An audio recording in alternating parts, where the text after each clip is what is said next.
Assalamualaikum warahmatullahi wabarakatuh. Selamat pagi, salam sejahtera bagi kita semua. Yang terhormat, Ibu Yulia Francisca, selaku dosen pembimbing mata kuliah literasi digital dan teman-teman yang berbahagia. Puji syukur mari kita panjatkan kepada Tuhan Yang Maha Esa karena atas rahmatnya. Pada kesempatan ini, saya Mariata Lutfiardani, NIM 056, selaku moderator yang akan bertugas selama berjalannya presentasi hari ini, rekan saya. Berikut merupakan anggota kelompok saya.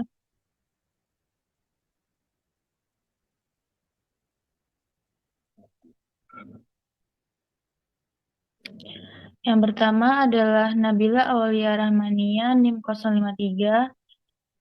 Yang kedua adalah Aulia Putri Permatasari, NIM 058. Yang ketiga adalah Nasatra Hilya Felisa Devi, NIM 073. Pada presentasi hari ini, kita akan membahas 4 topik, yaitu yang pertama, tingginya minat konsumen online.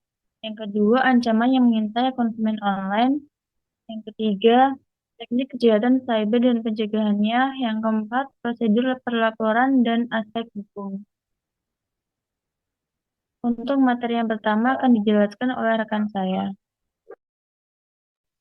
Baik, terima kasih. Yang pertama yaitu tingginya minat konsumen online.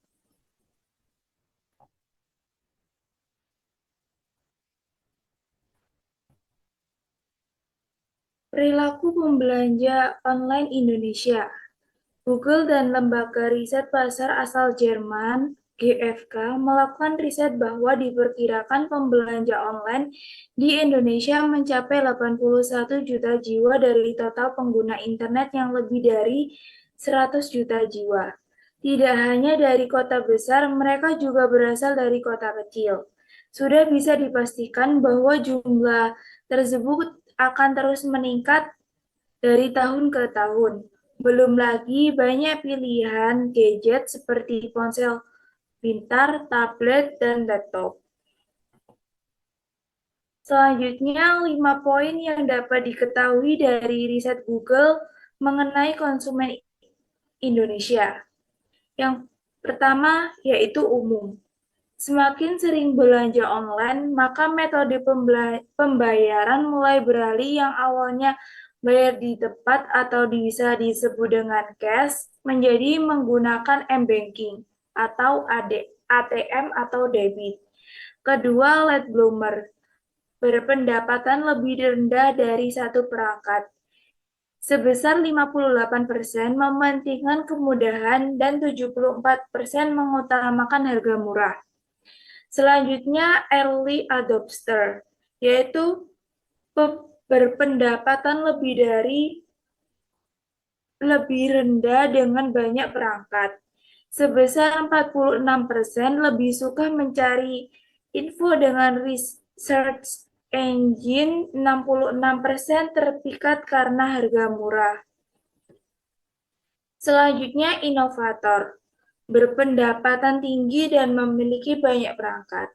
Sebanyak 64% konsumen lebih suka mendapat info langsung dari toko online, sedangkan 74% suka berbelanja online karena harga lebih murah daripada toko konvensional. Selanjutnya, gaptek berpendapat lebih tinggi dengan satu perangkat. Sebanyak 36% lebih suka mendapat info langsung dari vendor dan memilih pembayaran melalui transfer ATM. Berbeda dengan belanja konvensional, belanja online dapat dilakukan di mana saja dan kapan saja. Hal tersebut membuat orang lebih leluasa dan merasa praktis karena tidak menggunakan waktu yang lama. Berdasarkan temuan berdasarkan survei e-price Indonesia menjelang Idul Fitri bahwa satu, belanja di waktu sahur. Terjadi peningkatan kunjungan situs belanja pada pukul 5-6 pagi yaitu lebih dari 400%. Yang kedua, belanja di jam istirahat.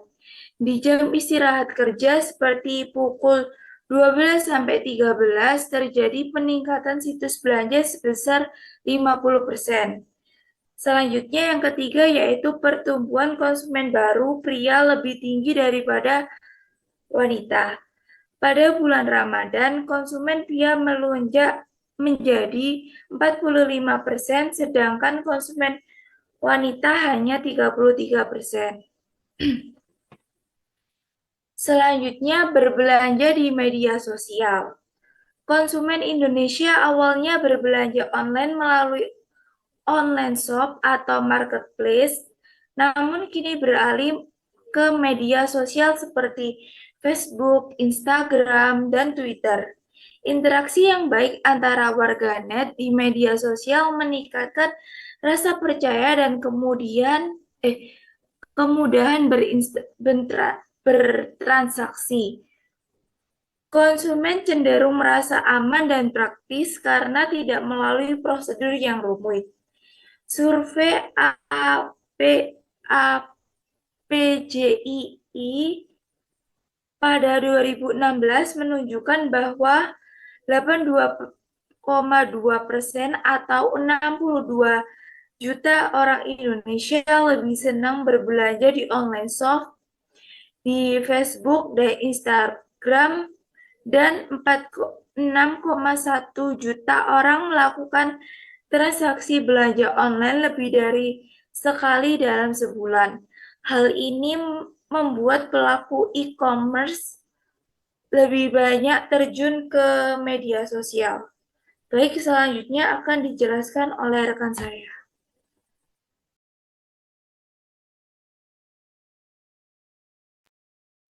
Selanjutnya adalah ancaman yang mengintai konsumen online.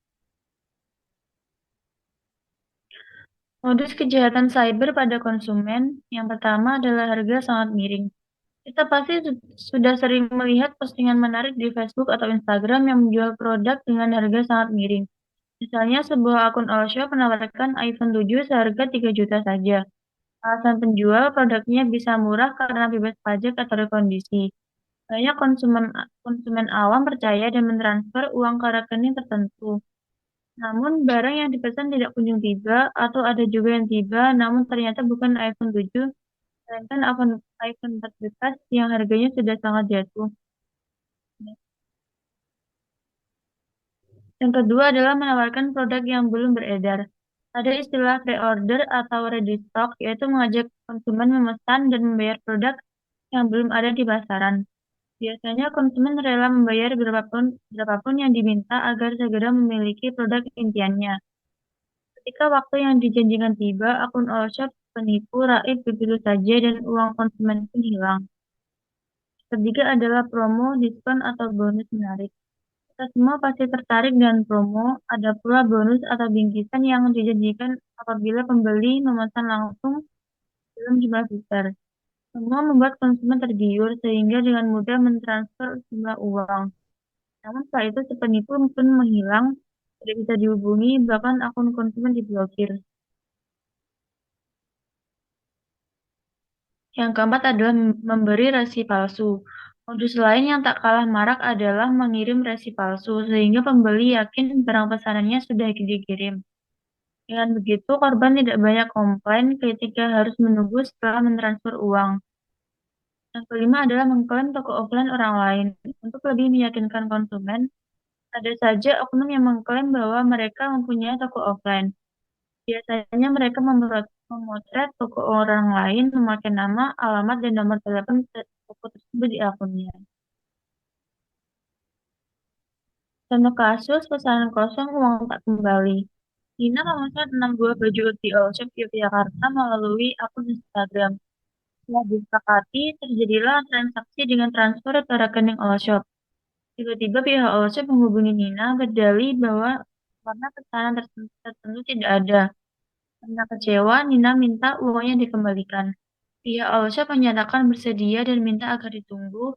Berjam-jam ditunggu, tidak ada kabar. Nina menghubungi kembali melalui WhatsApp. Pesanannya tidak direspon. Lama-lama nomor si All Shop tidak aktif lagi. Akun Nina pun diblokir oleh pihak All Shop. Yang selanjutnya adalah menangkal penipuan. Yang pertama adalah carilah informasi. Informasi bisa didapat dengan browsing atau googling seputar akun si penjual. Manfaatkan media sosial untuk mencari tahu sebanyak-banyaknya mengenai toko yang bersangkutan. Apabila banyak yang memberi komentar negatif, segera urungkan niat untuk berbelanja di toko tersebut. Yang kedua adalah testimoni bukan jaminan. Banyak toko online yang memasang testimoni pelanggan di akun media sosial atau situsnya.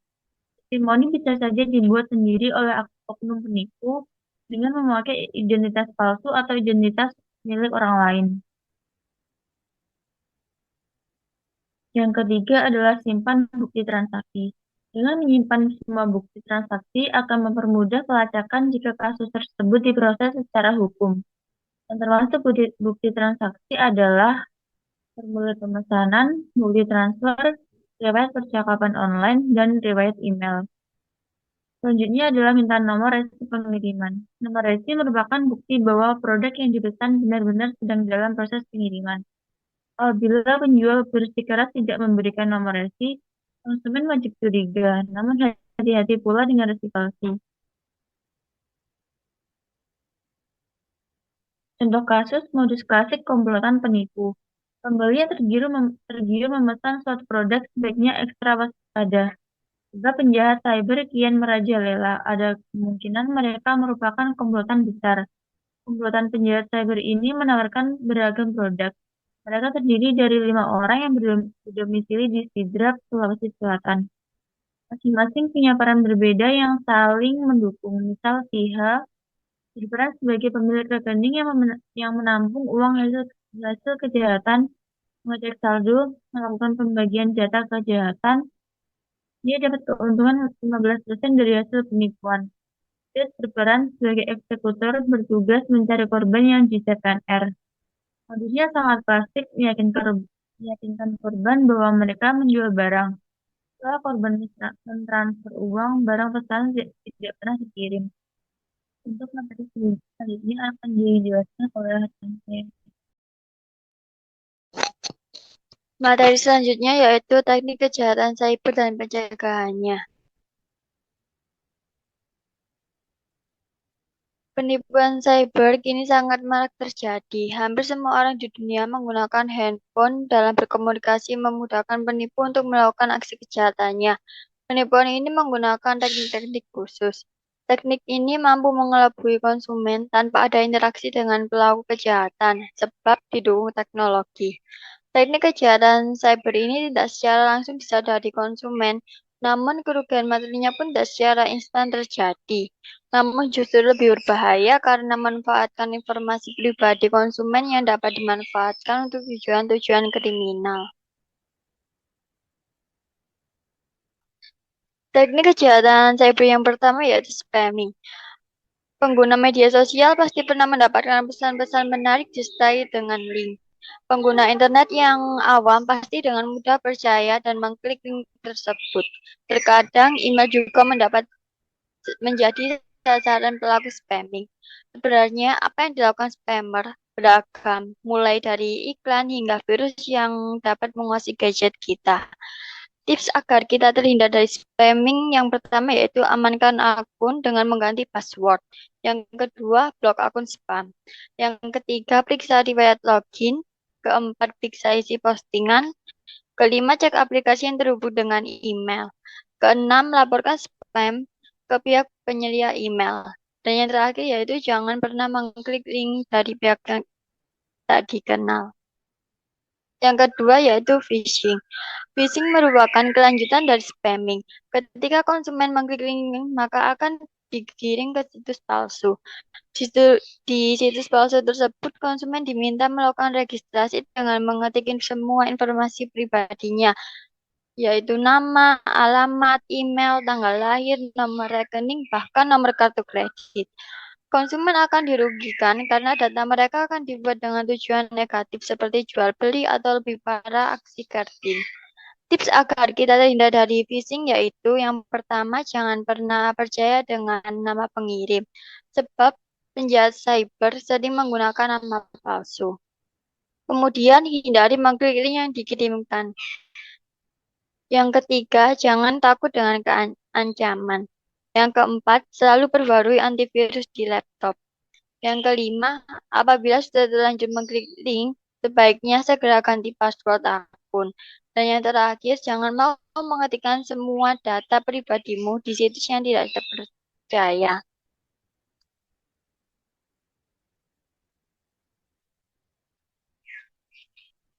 Yang terakhir yaitu carding. Inilah kelanjutan dari phishing. Setelah mendapatkan data-data pribadi konsumen, termasuk kartu kreditnya, maka untuk membobol kartu kredit bukan lagi hal yang sulit. Pelaku carding, yaitu carder, memanfaatkan kartu kredit korban untuk berbelanja online sebanyak-banyaknya, hingga rekening korban terkuras habis. Tips agar kita terhindar dari carding yaitu yang pertama, saat berbelanja, pastikan situs toko online itu menggunakan sertifikat SSL. Yang kedua, selalu waspada saat mengunjungi situs dengan mengklik link tak dikenal. Yang ketiga, pencurian data dapat dilakukan melalui jaringan publik. Maka hindari pemakaian WiFi publik jika belanja online. Yang kelima, selalu logout pada situs yang memerlukan login. Yang terakhir yaitu rajin mengubah password. Berikut merupakan contoh-contoh dari kasus kejahatan cyber. Untuk materi selanjutnya akan dijelaskan oleh rekan saya. Materi yang selanjutnya, materi yang keempat yaitu prosedur pelaporan dan aspek hukum. Cara melaporkan tindak kejahatan cyber. Yang pertama, siapkan semua bukti transaksi. Yang termaksud bukti transaksi adalah email notifikasi, semua percakapan di WhatsApp, Line, BBM, dan sejenisnya, nama akun, username, riwayat login, semua data yang diberikan pelaku penipuan, serta bukti transfer. Dengan bukti tersebut, polisi dapat melacak si penjahat cyber. Lalu yang kedua, tulis laporan penipuan. Tuliskan kronologis kejadian secara detail, dilampiri semua bukti transaksi tadi, tanda tangani dan lampirkan materai untuk memperkuatnya secara hukum. Jangan sampai ada yang terlupa dalam laporan ini sebab setiap keterangan dan data akan membantu proses investigasi. Jika perlu, fotokopi laporan dan semua bukti yang terlampir. Yang ketiga, bawa surat laporan ke kantor polisi. Datangi kantor kepolisian yang terdekat dengan domisili dan tak lupa membawa surat laporan tadi. Di sana akan dilakukan pencatatan dan pelapor mendapatkan surat tanda terima pelaporan. Yang keempat, laporan bisa lewat email. Jika enggan atau tidak ada waktu ke kantor polisi, laporan juga dapat disampaikan melalui email. Tuliskan semua laporan sama seperti di atas dan lampirkan bukti-bukti pendukung, kirimkan ke alamat cybercrime.polri.go.id. Lalu selanjutnya ajukan pemblokiran akun ke bank. Nomor rekening penipu wajib dilaporkan ke bank agar diblokir. Cara ini mencegah si penipu memakan korban semakin banyak. Pengajuan permintaan blokir rekening dapat dilakukan dapat dilakukan dengan mendatangi bank yang bersangkutan. Sertakan surat tanda terima pelaporan dari polisi untuk meyakinkan pihak bank. Pada dasarnya, setiap bank memiliki prosedur berbeda untuk pengaduan ini. Jika merasa belum jelas, dapat menghubungi bank melalui call center seperti yang tertera pada PowerPoint. Lalu tunggu panggilan dari kepolisian dan bank. Selama polisi melakukan investigasi, pelapor mungkin saja akan dihubungi untuk dimintai keterangan lebih lanjut atau kabar baiknya si penjahat sudah tertangkap, sehingga pelapor diminta menjadi saksi. Pihak bank juga bisa saja menghubungi pelapor, yaitu ketika mereka memanggil pemilik rekening yang dipakai untuk aksi penipuan. Pelapor akan dipertemukan dengan pemilik rekening untuk dilakukan cross-check atau bahkan dilanjutkan ke proses hukum apabila terbukti pemilik rekening terlibat dalam penipuan. Manfaatkan media sosial. Yang pertama, lakukan di lintas platform. Kasus penipuan di toko online yang memakai akun Instagram bukan tidak mungkin juga akan terjadi di platform media sosial lain seperti Facebook, Line, atau Twitter. Maka korban sebaiknya meramaikan kasusnya di semua platform media sosial. Jika tidak memungkinkan, bisa meminta bantuan teman yang punya akun lain. Untuk kasus penipuan, biasanya sesama warganet atau konsumen punya rasa solidaritas yang tinggi sehingga mereka senang hati membantu penyebaran informasi ini. Lalu selanjutnya ceritakan kronologisnya. Sama dengan membuat laporan kejadian ke polisi, hanya dengan gaya bertutur yang lebih santai, dengan bahasa sehari-hari, ceritakan setiap detail kronologi penipuan seperti curhat.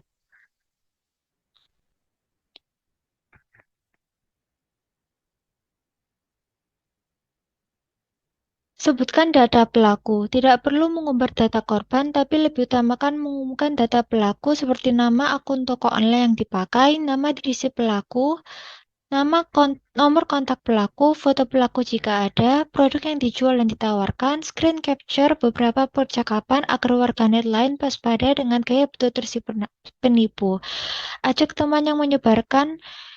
Ajaklah teman-teman di media sosial untuk menyebarkan informasi tersebut. Ini penting agar konsumen lain yang juga sedang berbelanja online bisa segera mengenali ciri dan modus pelaku, sehingga dapat terhindar dari aksi penjahat tersebut. Bahkan kalau perlu, tuliskan juga pengalaman tersebut di blog atau surat membaca media online agar lebih banyak orang yang mengetahui dan semakin waspada. Pelindungan hukum bagi konsumen online.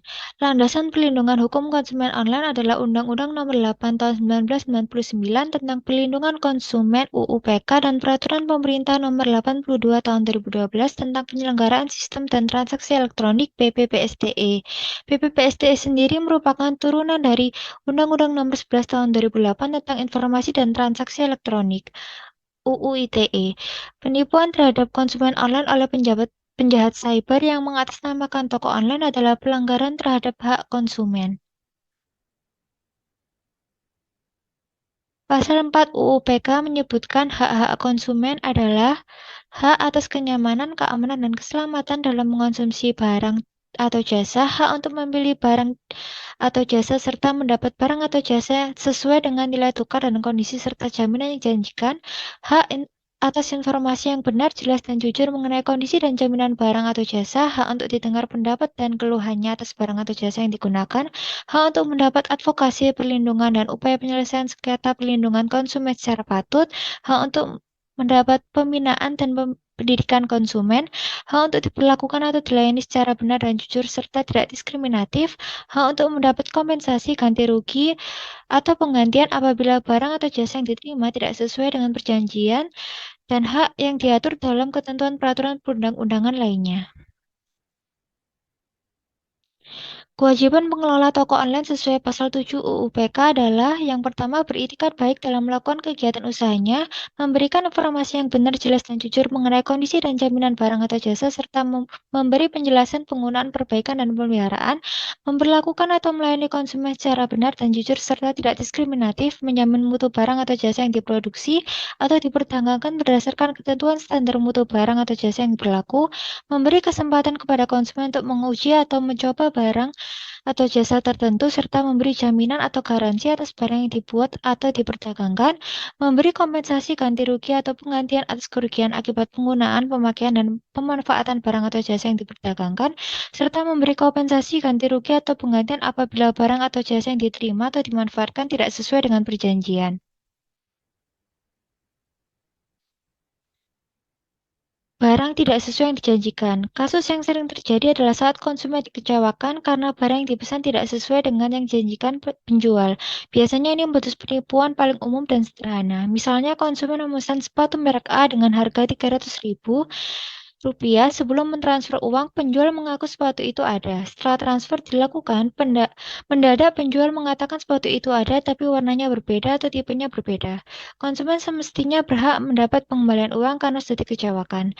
Yang lebih umum, penjual mengirimkan produk yang tidak sesuai pesanan. Ini merupakan modus penipuan yang paling halus dengan alasan salah kirim atau barang yang dipesan tidak ada, sehingga ganti barang lain. Jelas konsumen dirugikan sebab dipaksa membeli produk yang tidak dibutuhkan. Jika penjual bersikeras tidak mau mengembalikan uang konsumen, maka termasuk pelanggaran hukum. Kasus ini sudah melanggar pasal 8 UU PK yang melarang pelaku usaha untuk memperdagangkan barang atau jasa yang tidak sesuai dengan janji yang dinyatakan dalam label, etiket, keterangan, iklan, atau promosi penjualan barang atau jasa. Konsumen yang dirugikan berhak untuk mendapat kompensasi, ganti rugi, atau penggantian apabila barang atau jasa yang diterima tidak sesuai dengan perjanjian atau tidak sebagaimana mestinya. Sesuai pasal 4 huruf H UU PK, berhak mendapat kompensasi, ganti rugi, atau penggantian apabila barang atau jasa yang diterima tidak sesuai dengan perjanjian atau tidak sebagaimana mestinya. Sedangkan pelaku usaha itu sendiri, sesuai pasal 7 huruf G UU PK, berkewajiban memberi kompensasi, ganti rugi, atau penggantian apabila barang atau jasa yang diterima tidak sesuai dengan perjanjian. Jika pelaku usaha tidak melakukan kewajibannya, pelaku usaha dapat dipidana berdasarkan pasal 62 UU PK yang berbunyi seperti pada PowerPoint. Transaksi online yang dilindungi hukum. Berdasarkan UU ITE dan PPPSTE, transaksi online diakui sebagai transaksi elektronik yang dapat dipertanggungjawabkan. Setiap melakukan klik persetujuan atau transaksi merupakan bentuk tindakan penerimaan yang menyatakan persetujuan dalam kesepakatan pada transaksi elektronik. Tindakan penerimaan tersebut biasanya didahului oleh pernyataan persetujuan atas syarat dan ketentuan jual beli secara online yang dapat kami katakan juga sebagai salah satu bentuk kontrak elektronik. Kontrak elektronik menurut pasal 47 ayat 2 PPPSTE dianggap sah apabila terdapat kesepakatan para pihak. Yang pertama dilakukan oleh subjek hukum yang cakap dan berwenang mewakili sesuai dengan ketentuan peraturan perundang-undangan. Yang kedua terdapat hal tertentu dan yang ketiga objek transaksi tidak boleh bertentangan dengan peraturan perundang-undangan, kesusilaan dan ketertiban umum. Kontrak elektronik itu sendiri menurut pasal 48 ayat 3 PPPSTE setidaknya harus memuat hal-hal sebagai berikut. Data identitas para pihak, objek dan spesifikasi, persyaratan transaksi elektronik, harga dan biaya, prosedur dalam hal terdapat pembatalan oleh para pihak, ketentuan yang memberikan hak kepada pihak yang dirugikan untuk dapat mengembalikan barang atau meminta penggantian produk jika terdapat cacat tersembunyi dan pilihan hukum penyelesaian transaksi elektronik. Dengan demikian, pada transaksi elektronik yang dilakukan, konsumen dapat menggunakan instrumen UU ITE dan PPPSTE sebagai dasar hukum dalam menyelesaikan permasalahan. Terkait dengan perlindungan konsumen, pasal 49 ayat 1 PPPSTE menegaskan bahwa pelaku usaha yang menawarkan produk melalui sistem elektronik wajib menyediakan informasi yang lengkap dan benar berkaitan dengan syarat kontrak produsen dan produk yang ditawarkan. Pada ayat berikutnya lebih ditegaskan lagi bahwa pelaku usaha wajib memberikan kejelasan informasi tentang penawaran kontrak atau iklan. Lalu bagaimana jika barang yang diterima tidak sesuai dengan yang diperjanjikan? Menurut pasal 49 ayat 3 PPPSTE mengatur khusus tentang hal tersebut, yakni pelaku wajib memberikan batas waktu kepada konsumen untuk mengembalikan barang yang dikirim apabila tidak sesuai dengan perjanjian atau terdapat cacat yang tersembunyi. Perlindungan konsumen dengan hukuman prestasi. Apabila ternyata barang yang diterima tidak sesuai dengan foto pada iklan toko online, konsumen juga dapat menggugat pelaku usaha secara perdata dengan dalih terjadinya wan prestasi atau transaksi jual beli yang kamu lakukan dengan penjual. Profesor R. Subakti SH dalam bukunya tentang hukum perjanjian menyatakan wan prestasi adalah kelalaian atau kealpaan yang dapat berupa 4 macam, yaitu tidak melakukan apa yang disanggupi akan dilakukannya, melaksanakan apa yang dijanjikannya tapi tidak sebagaimana dijanjikan, melakukan apa yang dijanjikannya tapi terlambat, melakukan sesuatu yang menurut perjanjian tidak boleh dilakukannya. Konsumen dapat melakukan gugatan terhadap oknum toko online apabila salah satu dari 4 macam kondisi tersebut terjadi. Konsumen online memiliki posisi yang sama dengan konsumsi konvensional atau offline. Perbedaannya hanya sarana atau medianya saja, yaitu konsumen online menggunakan media internet dalam melakukan transaksi.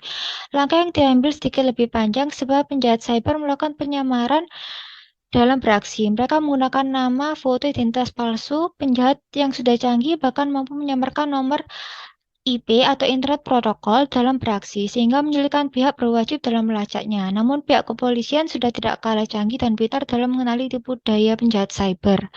Penyamaran yang dilakukan penjahat cyber sudah terkena delik hukum, sebab menyamar dan memakai identitas palsu dalam transaksi jual beli tergolong pelanggaran hukum, tepatnya pasal 378 KUHP tentang penipuan dan pasal 28 ayat 1 UU ITE tentang menyebarkan berita bohong dan menyesatkan yang mengakibatkan kerugian konsumen dan dalam transaksi online. Terima kasih. Untuk selanjutnya saya kembalikan kepada moderator. Baik, sekian adalah presentasi yang telah dijelaskan oleh kelompok kami. Mohon maaf apabila ada salah kata. Wassalamualaikum warahmatullahi wabarakatuh.